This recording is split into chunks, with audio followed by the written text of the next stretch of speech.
ঢাকাই সিনেমার viral man অভিনেতা জায়েদ খান নিজের কর্মকাণ্ডের কারণে সবসময় আলোচনায় থাকেন তিনি।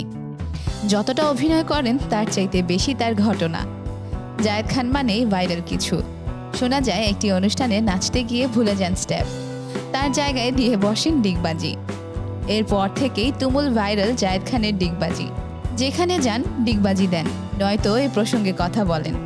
এখন তার সিগনেচার স্টাইলই হলো ডিগবাজি।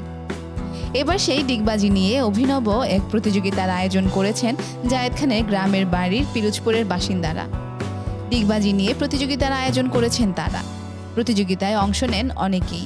বিজয়ী একজনকে মুঠোফোন পুরস্কারও দেওয়া হয়। সেই প্রতিযোগিতার ভিডিও ভাইরাল হয় সামাজিক যোগাযোগ মাধ্যমে, যা নিজের ফেসবুক অ্যাকাউন্টেও শেয়ার করেছেন অভিনেতা। সম্প্রতি একটি অনুষ্ঠানে ডিগবাজি নিয়ে জায়েদ খান বলেছিলেন, আমার ডিগবাজি মানুষের পছন্দ হয়েছে, ডিগবাজি এখন ব্র্যান্ড।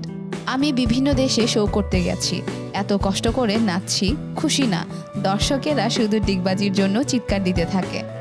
একটা জায়গায় ভুল করে ডিগবাজি দিয়ে ম্যানেজ করার চেষ্টা করেছিলাম, সেটা যে এত ব্র্যান্ড হয়ে যাবে, ডিগবাজি জায়েদ খান, এটা সিগনেচার হয়ে গেছে। এবারের ঈদে জায়েদ খানের সিনেমা সোনার চোর মুক্তি পেয়েছে। বেশ সাড়াও পেয়েছে সিনেমাটি, এ নিয়েও উচ্ছ্বাসিত অভিনেতা। সিনেমাটিতে আরও অভিনয় করেছেন ওমর সানি, মৌসুমী, স্নিগ্ধা, শহীদুজ্জামান সেলিম, শবনম পারভিন সহ অনেকে।